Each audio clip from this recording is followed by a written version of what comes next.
Welcome, everybody, to another episode on Genealogy TV. Today, I have the pleasure of having Denyse Allen from Chronicle Makers here. She has a YouTube channel, so make sure you jump over and see her channel as well. Yeah, right? We'll put links in the description. Link in the description. Yeah, right?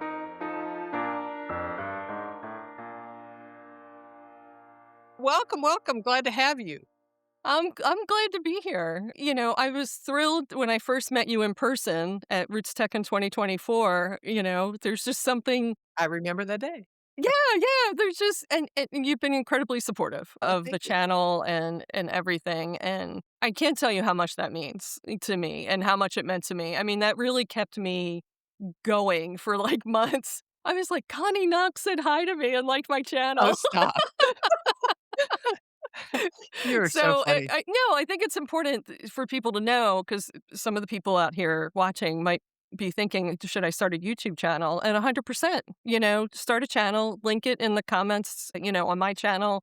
I would love to just give you a shout out and watch your channel. I think the more family history, the better. I am a big believer in the rising tide raises all ships. And so Yeah. I like to get out and talk to other YouTubers and especially collaborate, getting everybody on the channel and saying hello and exposing the entire world to everyone that is teaching and sharing genealogy on YouTube. And you're doing some great work over there. And what inspired me to reach out to you was the one that you were talking about, AI. I'll tell everybody right now, whatever we talk about today will be old news tomorrow because the AI revolution is happening so fast and for genealogy as well. And so you had some really interesting takes. I think it was a video. I'm trying to remember that how I use AI for genealogy after 1,000 hours, I think was the name of the Yes. video. And Yeah. it was really interesting to watch you go through the process of what the different components that you use AI for. Transcribing, being a thinking partner, I think is one of the things that you said, a research partner.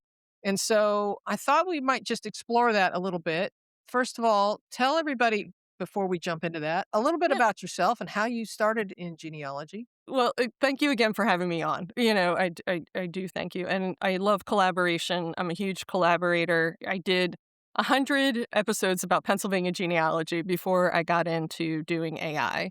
I have the fortune of all my direct line, except for two people, you know, came over on the boat, landed in Pennsylvania, and just stayed here. You know, we're So probably related because I have ancestry in Pennsylvania. yeah, yeah. No, I am. I'm Quakers. I'm related to a frightening amount of genealogists who, because if you go back like 8 generations, I think we're pretty much all related in Pennsylvania, I mean, All came over on that it's same boat. yeah, yeah, yeah. Yeah, Probably on the same boat. yeah. And it's kind of fun. So, deep on the Pennsylvania genealogy stuff. And I think I started, the way a lot of people do, where you have this family story or this thing that you get curious about and you become like a dog with a bone, you just start chewing on it like Yeah. constantly. And, I did that, I was raising my kids and, the older they got and the more free time I had, the more I transitioned into doing genealogy. And then you start, you go to libraries and archives and, you in county courthouses, and you just keep getting deeper and deeper and deeper into these records and the research. And really surprise yourself. I mean, I've really surprised myself at what records were kept and what I could figure out from them. And I think the exciting part about the AI revolution is when we get some of these records, which are really like weird or odd, we're off the mainstream of records. AI can help us interpret those. Big time. I don't know if I did it in that video. I did it on a blog post, a Substack post, where I talked about what AI showed me in a bankruptcy file. So I had this 350-page bankruptcy file that I got from the National Archives, and like every good genealogist, I scanned it for the parents' information, and it wasn't in there. You're getting it to go back another generation. There wasn't a lot of genealogical information in there. But what was in there was the entire situation that this family found themselves in, and my ancestors' personal testimony of what was happening to him and what had happened. And it completely changed my view of the family and what happened in 1950. I recorded a video on that, and I'm not sure if I'm gonna put it out because I was, like, crying in it. Yeah. Oh, you should. But I And might, it's I the might. story. So, It's the yeah, so story people can that look for that that one. chat and all these different AIs can help us interpret those documents, help us understand the language in some of these legal documents or what was going on in that time period, what the laws were at that time, whether women could own land or not. Why was the land being handed down to her husband and not her when it was her father? All these little things that these AIs can help us understand. And what you're describing is the story Right. behind all of the facts that we already collect, the birth, marriage, and death stuff. But, yeah, I love it. I love it. So, tell us a little bit, maybe you can recap a little bit about from that episode where you were talking about the different things that you use AI for. When I think of artificial intelligence, right? Some people like to think of it as assistive, assistant intelligence. So if you think of it as an assistant, where would I want someone's brain assisting me? As I go about my genealogy work, right? Like, Mhm, so I want an assistant. And just to be clear, AI is not a person, it's computer code, right? It mhm, is strictly computer code. And when people refer to it, this is just my little plug, it's an it, okay? And people have gotten into this thing of calling it a he or a she, when they refer to it. And it's an it, it's a machine. And the machine is using all of human knowledge that we've collected on the internet so far, and there are people out there looking to collect the human knowledge of the 19th century and the 18th century.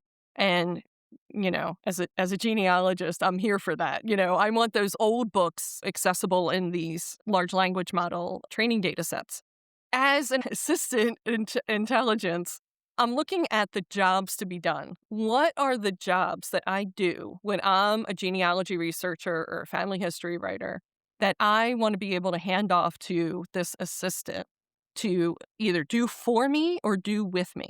So I think a lot of us aren't used to directing people unless we had children and we kind of directed them in their lives. Once our children are grown, we kind of maybe out of the habit.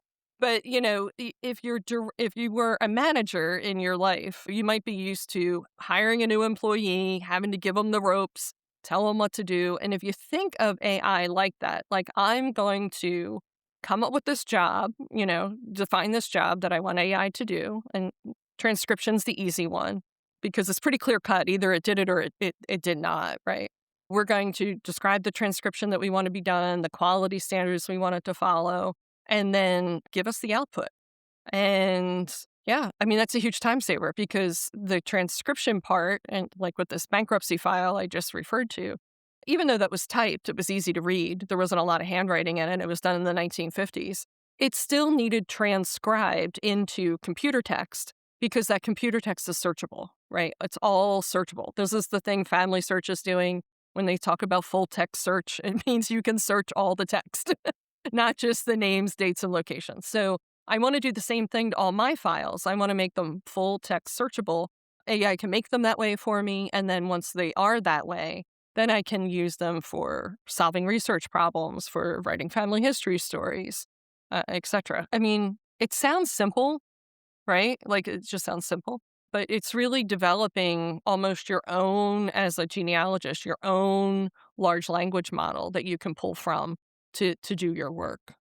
exactly. I think sometimes people, and maybe those who especially are in the beginning stages of genealogy, they're kinda like, "Why do I need to transcribe this stuff? God, that's Yeah, that's a lot of work." it You is. It know? is a lot of work. Yeah. But I think once people start really getting into it and wanting to break down some of those brick walls and start to understand, once you transcribe something, you can then feed that transcription and other documents back into the AI and say, "Do you see a correlation here between person A and person B?" Or I did this the other day. I uploaded a 61-page probate package to AI. Mhm. And I first transcribed every page individually and corrected it to make sure it was right because AI never gets the handwriting correct. It gets it, I would say, 90% right. It Mhm. depends on the quality of the image. So I transcribed these 61 pages and then I started asking questions. And oh my gosh. I This know, was on right? ChatGPT, right? So, yeah, I'm like, "Okay, we've been through 61 pages now, maybe I forgot, but how does so and so relate to so and so?" And it'll go, "Well, on image, 23 and on image 57, it says clearly that so and so is the daughter of so and so," you know? Right. And so, I mean, it's just when you You're start talking with asking your questions. records. Yeah. Exactly, and this is the assistant part, and I love your Yeah. analogy Yeah. about a manager. It's Yeah. so true, having been a manager. Yeah. So, Yeah. You get it, right? Like, you yeah, need to so be, yeah. it's actually perfect, so and your analogy is perfect because, like, on ChatGPT, it now remembers me. So, Right. it remembers that I'm a genealogist, although I get tired of it saying, "Let me explain that as a genealogist would," or something stupid like that. It's like, "Please stop with those," but Right. sometimes it's a little silly, but it remembers how I like to do my source citations. It remembers that I want to create a synopsis or a little tiny summary for my research notes. It goes through all of this different stuff. You talked about a thinking partner, a research partner, a transcriber. What else do you use it for? Anything that you can think of? Well, quite frankly, at this point, you're gonna love this. I look at my entire day and think, where can AI do this for me? I'm at this point using it to do anything and everything. I'm a content creator like you are, so there's a whole lift around that you and I do that, maybe most people don't do. For instance, when you're doing a YouTube channel, you're writing YouTube scripts, you're coming up with ideas for those scripts first, right? So sometimes I'll come up with 50 ideas before I come up with one that I think is going to work, right? And then I have the script. AI helps me, bounce around ideas on what that script could be. I have a template that I'm comfortable with for the script. So I trained it on that template. I then, once I film it, I give it the transcript because who actually follows the script? I don't follow the script exactly. I don't know if you do. I'm kind of go off, I get inspired. And Right. then I give it the transcript and then I come up with titles, help me come up with titles based on the rules I gave it for YouTube titles. Help me come up with the text that goes on the slide. So it's doing all this thinking along with me. I'm vetoing it half the time. But, the more I tell it what I like and what I don't like you just were referring to, it learns who you are and what you want. I trained it on how to do the description that goes in the YouTube box, right? And it's so, so helpful to do that. If I get a long comment from a subscriber and I'm trying to parse out, like, what do I think is the most important part for this, Mhm. for me to answer? I'll drop the comment into AI and have it help me figure out, what it is that people like, what is it that they want to hear from me about this? Because I just don't wanna say, "Yay!" to someone, but I can't at the same time, I can't read, 30 lines of text that isn't formatted. My brain just it gets scrambled, that's just me. Yeah. So it's really assisting me too, and it's probably my age as I get older, to deal with some of the technology changes that I'm trying to adapt to too. Do you have favorite, AI platforms? My favorite right now is Claude. I actually haven't opened ChatGPT in, 4 months. So That's interesting because you and I are kind of the opposite because I kinda left Claude and am now using ChatGPT 5.2, which I yeah. find to be quite good. Yeah, no, it is quite good. But the trick with ChatGPT is to add 2 words to every prompt that you give it. And the 2 words you add is "be brief." Be brief. And it's like, the shorter the better, because I don't have time for all its chattiness. It is at the system level programmed to keep you on the chat as long as possible. And I'm not interested in that. I want to give you the job, you do it, and I'm moving on. So I'm working with Claude at the Claude code level, actually in the terminal on my computer. So I'm not even in the app. I'm Oh, working at the terminal level, okay. and I'm not ready to teach that yet. I'll be ready to teach it in March. Can you briefly explain what the difference is, though, for people that may not be familiar? Yeah, so your computer terminal is literally like the command level of your computer. There's no user interface. It's just plain text on a black screen, and you put in commands with a slash after it. Okay. So it's slash, and then the direction. So it's very rudimentary, and I'll be ready to train people on that in my community in March. We're going to use it for book writing because if you give Claude code, not Claude the app, Claude code, a specific book writing format that you want, a specific chapter writing style, the specific outline, all the transcriptions, right? All the historical information, it can draft an entire book for you Wow, it sounds like you really in dug like an into it. hour. Now, I'm saying the word draft because you still have to read the whole thing. You're not Yeah, like you're not like, "Oh, this is perfect." But if you're stumbling over, how do what do I put in chapter 1? Do I start it with this story? Do I start it, Claude's like, "I'll tell you what a family history book looks like. It looks like but you yeah. have to set all that up to be in the beginning, right? And the code version follows orders. I can't stand an AI that doesn't follow my direction. I'll take suggestions, that's fine. Some of the apps get, their own mind about them, about how they want to answer you based on who it thinks you are and your past discussions. And that annoys me. Have you played with Notebook LM at all?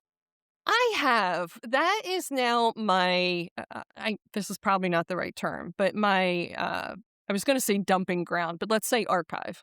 My archive. So when I am writing on an entire family, like a family line, like let's say 5 generations, I will stick all the transcribed records in there, right? All the the county biographies, right, where that are like 1,000 pages, I'll just stick the whole book in there from archive.org, right? I'll download it, upload it there as a PDF. I'll just shove everything in there, right? And then I can query Notebook LM for all that delicious research rather than me go, "Oh, wait, how are these 2 people related?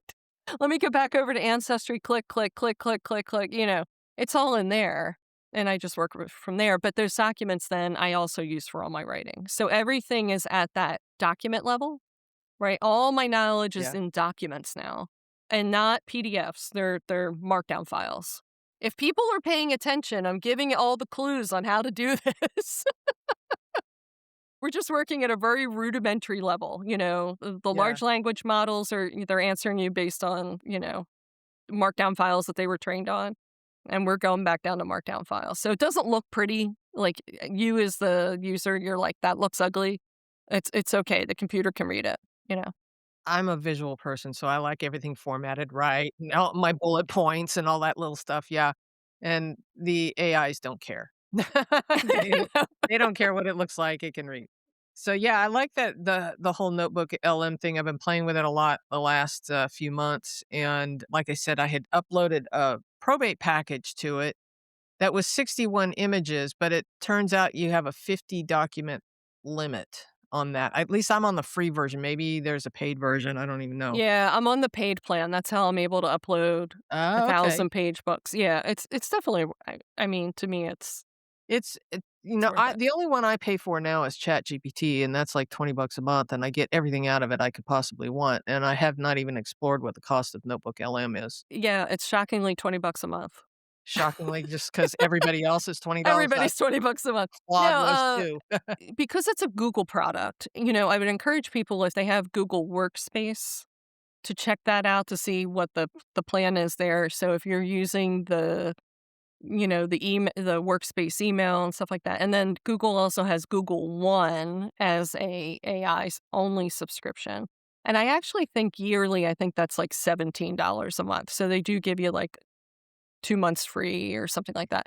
But what you get with Google is the best handwriting to text transcriber in the world, which is Gemini 3 Pro. And you get Gemini Nano Banana, which is the best photo restoration. Interesting, that's a whole other subject, photo restoration. I'm a Photoshop user, so I restore my own photos. Yep. I don't want an AI going and changing how my grandmother looked, you know, Yeah. because Yeah. sometimes you get those back and the face, it looks familiar, but it doesn't quite look exactly the same or, those kind of things, but that's the other thing. We could go down a whole other rabbit hole with I this know. image We'll just thing, but we'll just yeah. We'll part of have to me talk for like goes a whole day. part of me as a journalist is we don't want to mess with historic documents and images to modify how they looked, because now you have something that's no longer a historic image. At least that's my opinion. When, in the news business, they can do minor correction of brightness and contrast, and that's it. What you see on the news and stuff is the actual image. They're not supposed to be going and erasing a tree in the background.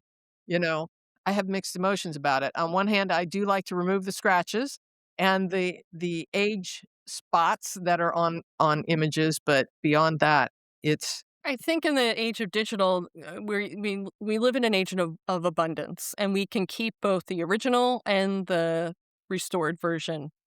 Same agreed. file name and just add the word restored after the restored one, right?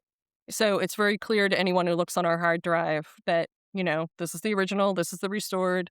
And if you're going to be publishing family history books, I think you want to use the restored one because, in a lot of circumstances, because the clarity is a lot better. And if somebody drop a comment to this video, if you use, I did a video on the photo restoration quality of Google Pro, the Nano Banana, and it really does not alter the faces. Yeah. I think that one's one of the better ones.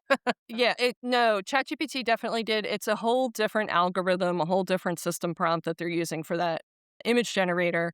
And so it's doing it in a different way. So, like you said when we opened this up, if you watch this other than the week it's released, the news is going to be out of date. So, Nano Banana came out, I think, like November 17th. So we're Yes. still catching up because it was the holidays when that came out. Got any tricks for writing prompts? I think when it comes to writing prompts, the the thing I've been most frustrated with when I get a lot of backlash. Okay, I get a lot of backlash about prompts and using AI in general, which I find interesting. And a lot of people will tell me that AI lied to them, and they never tell me about what or what they said to it or the Yeah. topic or anything. And I think it has to do with this prompt, the prompting level. I think there's a lot going on here, for us. Right. One is they gave us the world's most powerful advanced computer system that ever known to mankind, and they released it with no directions, right? Really? Like they literally hoisted it onto the world and were like, There you I think go. you guys might like this. Yeah. Right?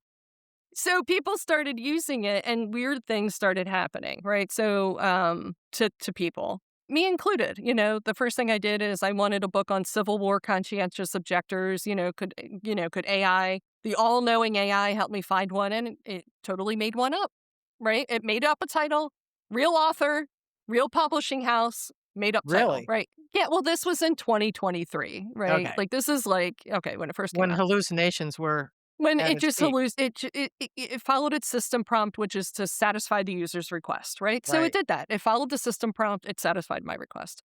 And I think since then, we've learned that, 1, the AI companies have learned, like, we need to be more clear with how to use these systems. They've dialed them back incredibly. They have a lot of safety rails on them.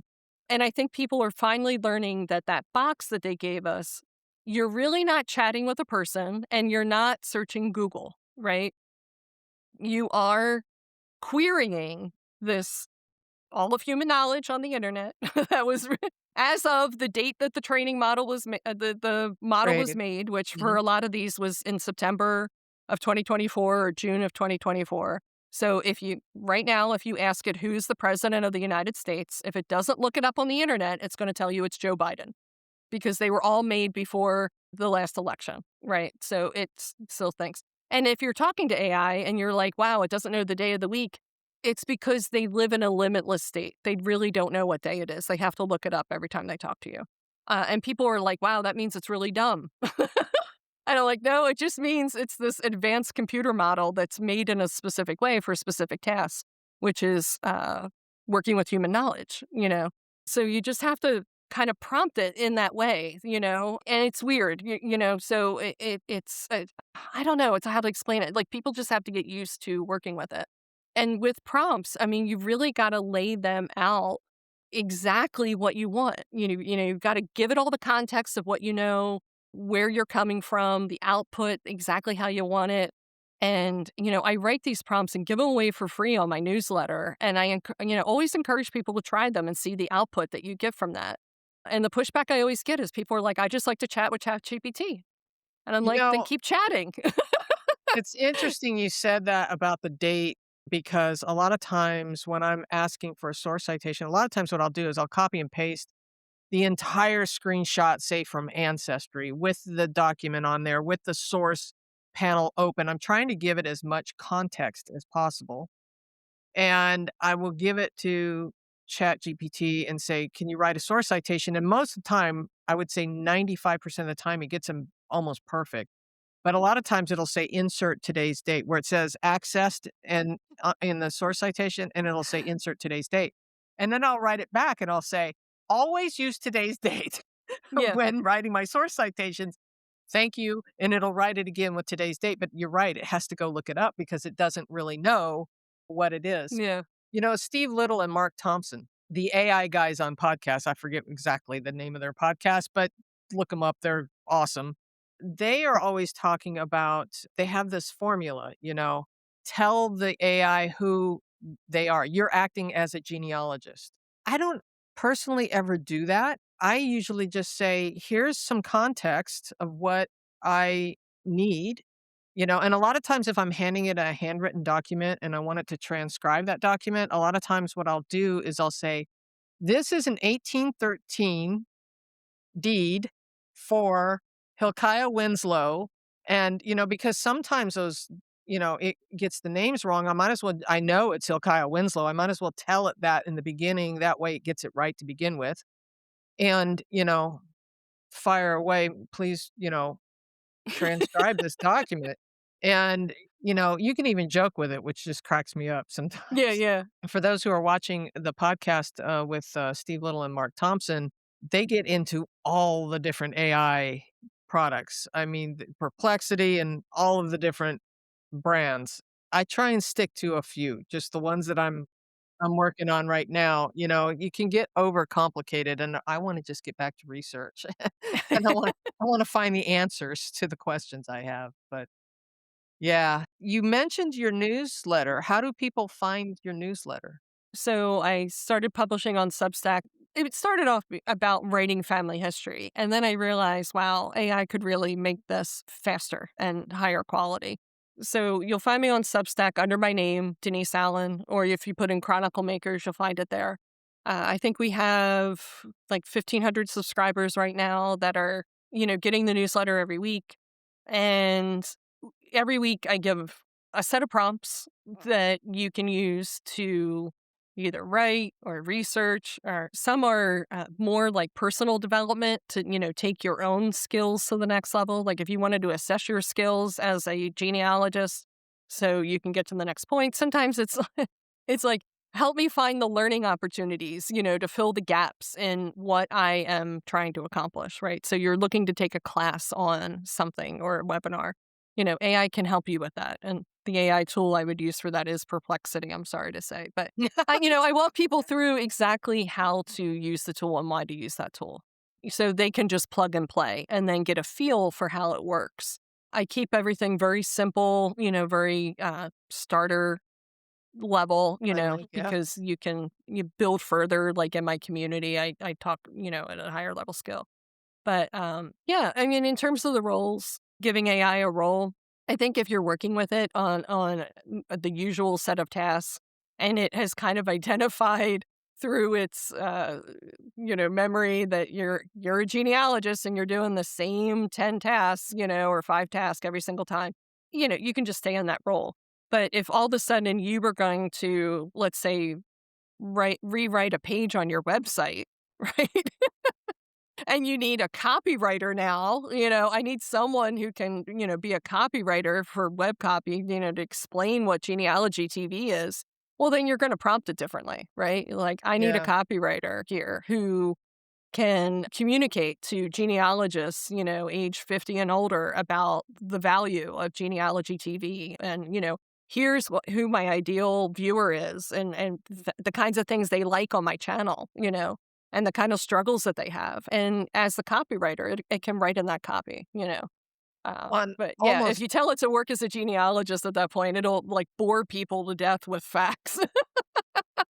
I don't know about that, but I know in your profile, you can tell it a little bit about yourself so that it knows kinda how to talk to you, right? I'm a Yeah, beginner genealogist or, this is what I'm trying to accomplish or whatever. You can kinda give it some context as to what you're looking for, which is, I think, can be helpful. It just depends, you just whether you're on the free or a paid subscription to one of those.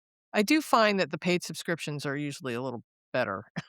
They're they're no, more it's up to date. You might get the previous version on the free version, but yeah, the free version is really a preview of what the tool can do. That's what it is. It's a preview. It's not you're not getting the latest and greatest. You're not getting the full memory. You're not getting all the capabilities of the model.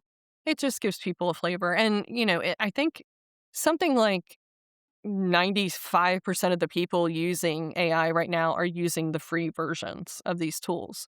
So a lot of the pushback and the reaction to it, about the it's lying to me, I don't like it, whatever.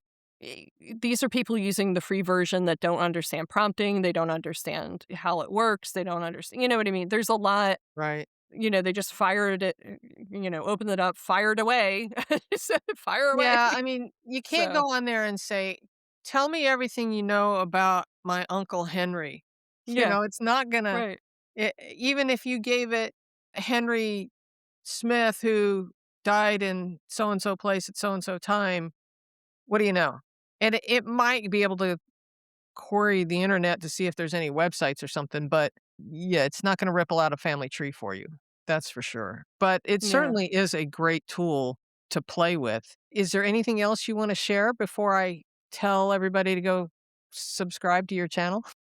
I did want to just attach to the last thing you said about searching the internet.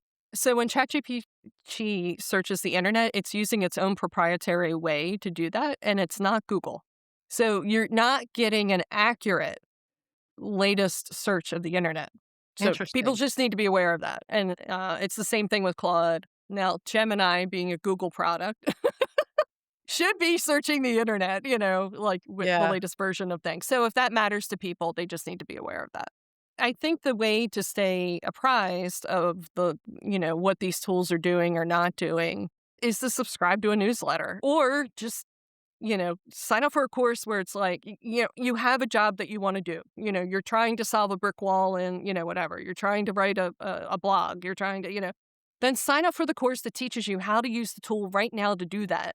And then once you have your way to do it with the tool that you chose, then you can just stay updated with that tool. Like you were saying, like you do need to kind of hone in on one tool and not, it will drive you crazy bouncing around all these different models and all the updates and everything for I think sure. one of the things that Notebook LM helped me discover as I was trying to work on a brick wall, I had fed it all kinds of stuff, newspaper articles and all kinds of stuff, and I'm like, "I don't know how these 2 people had gotten together, but somehow one was in one state and the other was in another state, but somehow they conceived this child." Notebook LM came back and said, "Do you realize that there was that newspaper article where he said he was planting seeds?" I think it was in Iowa. He was doing some sort of farming in Iowa, and he was the first to do it. Where did he get the seeds? He had to have come back to North Carolina, where he had been working, Wow. and I was like, "Right?" I was like, "Oh my god, that might have been it." It was hypothesis, but it was a good one. Yeah. Because he was I forget what it was he was farming. It was something that was regularly farmed here in North Carolina, and in Iowa, he was one of the first. In this newspaper article, it says, he has mastered how to do this, and it was like, maybe he came back to get seeds that spring, and that's when they got together. I don't know, but it's the only plausible explanation for this brick wall that I had been working on. So Yeah, and AI it's a good can, one, I right? guess, Like, it's that's a good explanation and an association that you wouldn't have made because there's too many records. I would have never thought about that. I Yeah, was so yeah, focused on, was there a train route from Iowa to North Carolina? Was there, what kind of right, technology for him to travel right, back here? Was there a right. death in the family? Did he sign sold some land or something here? Because he only moved a couple of years earlier, but his whole family was still here. And I'm like, I was trying to find his signature on something somewhere in the Yep, state of yep, North Carolina during that time that that child was conceived. And I have, to this day, still not found anything, but, DNA is showing it. So, yeah. long story Well, short, it can help you, like you said, be a research partner. You feed it what you found, feed it more of what you found, then it mhm, gives you hypothesis sometimes. "Have you thought to look over here?" I get this a lot from ChatGPT. "Have you thought to look over in these records?" And it's like, as a matter of fact, no, I haven't. It's funny because when I first started genealogy, and I still get this from a lot of people who are new to genealogy, they want a checklist, yeah, especially newbies. They want a checklist. Okay, birth certificate, marriage certificate, death certificate, probate package, land records, church records. they're my I want the people. I totally checklist. get it. They want the checklist. And it's like, the computer might be able to help you figure that out. Well, and tell you what you actually, found once you got all those records, right? So you got all that stuff, and just to be clear with people, like what you just shared about the association that you found, it's impossible for the human brain, any of our brains, right, to hold all this information in to try to make these connections. I mean, it really I kinda laugh, like, I always wanna just take all my records and plaster them on the wall. And then start, like, with yarn and pins to, like, but that's what the AI is doing for us, and it's coming back and Notebook LM is a great tool for this because it's only working with the records that you give it. It's not inserting new information in there. Once you have all that and you're looking at it, it's gonna make some ties together that you didn't see before because our brains just are it can't do it. It just can't do it. It's just too much. It is. And this is why Elizabeth Shown Mills writes 150 pages research reports, of her research, and she's been working on stuff for decades because she's constantly that's the only other way around it is you just keep looking at records and writing up what you find and write it up and reread it and write it up and reread it. And AI is just doing that for us just faster, right? And then we can read its ideas and investigate further, right? It's great for correlation of evidence. Like, if Yeah, you've got I had a probate package that named all the children, then I had a census record that named all the children, then I had one of those vanity books that had a whole long history of this family and all of the relations and everything, and I fed all that into the Notebook LM, and I said, "Make me a table. I want a grid. I want the probate package and all the children in one. I want this other thing in the, yep, census record or whatever it was, I forget what it was, in the middle. And then lastly, I want all of the children that are associated with this family from this vanity book news article, basically, is what it was. Let's line up all the children and see, because we were off by one child, and I could not figure out who this little yeah, Griffin guy was.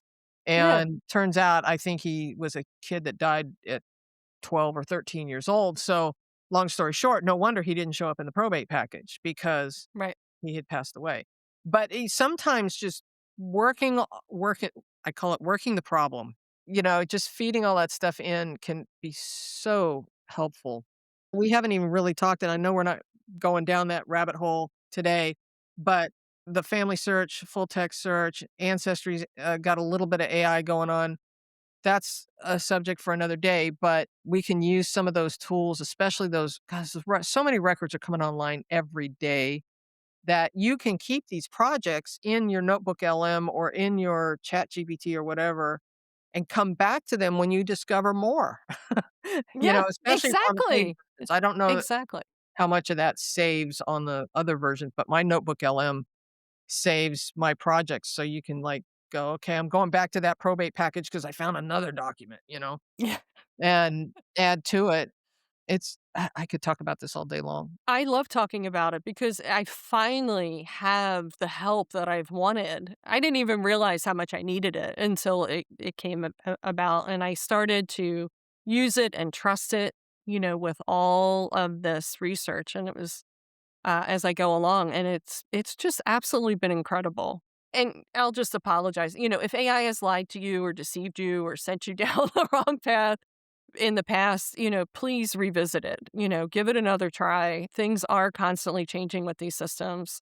Learn, how to prompt it, be open to using it. I know people have a lot of strong opinions about it, and strong opinions are great. It means you're using your brain, right? Like you're thinking about it. Just be open to what the possibility is. And just to be clear, I make $0 recommending AI. Like they're not paying me anything, Me neither. there's no affiliate link here or whatever. Yeah. I'm recommending it because I want you to be able to solve your brick wall, and I want you to be able to write your family history. It's the 250th of the country this year. And I want to see like more family history books and blogs being published this year than ever before. Like, we Yeah. deserve it. We've been researching for decades.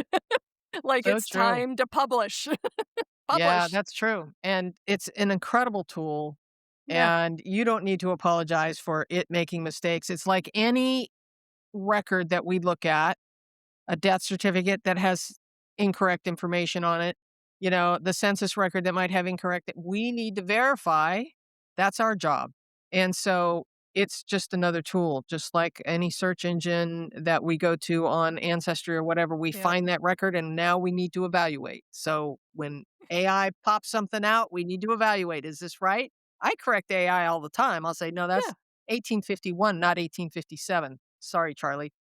you know, and it goes, "Oh, you're right," you know? "Thanks for Yeah. the correction." That's our job, to put human eyes on it and don't just copy and paste it into your research notes blindly thinking it's correct because it's not.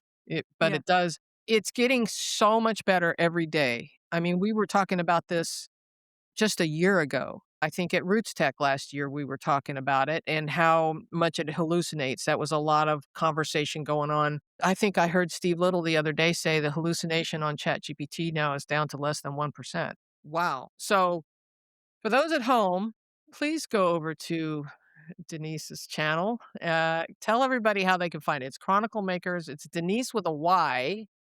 Denyse with a Y, Allen. And maybe when you log into YouTube, Connie and I are next to each other on your homepage. I don't know. There you go. Well, Yeah. But I'll yeah. leave some links in the, description box too. Maybe you Yeah. can send me your Substack. We Yeah, can I'll find it. send you the Substack link and we can link that. In a lot of my videos, I'm talking about making that transition from researcher to writer because that is a rough one. People really can't get into the writing mode. It's been fraught with I don't even know how to say this. I mean, it's really there's been a lot of pressure put on genealogists to do writing in a very, very let me say one Specific more way. very specific way. And if you write for your family in that very specific genealogical proof standard way, you are going to bore them to tears. And I know this because I've done it. I've given my family 10-page research reports with all the citations, like for every single fact, and they just like they didn't even read it, honestly. But if you turn it into a story and put all the information, all those sources which are delicious and wonderful and you want to have, if you put them at the end, just like famous biographers do, like David McCullough, the biographer, does it. So I think it's okay. I think it's okay. You can put the sources at the end. Like, you don't need to cite each date. Like, it's okay. Your family doesn't care if it's June 12th versus June 13th. They really don't. They want to know, like, what was the world like that this person was born Right? into? What was it like? Right? What Yep. was it like to be alive at that time? That's the stuff that draws them in and and what was it like to be, a farmer in North Carolina that goes to Iowa, right? And then comes back and then goes back. Like, that's a crazy story. And like, It you is. can make a great story out of that. Like, how he might have gotten back and forth, what that was like, all about that crop, and why it was important that he grew that. in Iowa versus like the significance of that. And there's a lot of historical context you can get that really make it delicious. And then our ancestors are a part of the country versus just this direct line that we've researched for 40 years. All of a sudden they become real people and they're a part of history and a part of, the world. And our family can be proud of that, that they understand these people finally. Genealogy has come such a long way over these years. I've been doing this since I was a teenager, and I sit there and I think about, microfilm I rolls, was just going to do that right? motion. Your head spinning as the images are flying by. Boy, times have changed, and, it's more exciting than ever. Thank you so Yeah. much for being here today. I have Yeah. totally appreciate it. Oh, thank you again for having me. And we're completely blessed and to be living in this time. I seriously, I thank my stars every day when I get up. I get to live in the age of AI and all these online records. And, It the is world's my oyster. it It's is great. so much It's fun. great.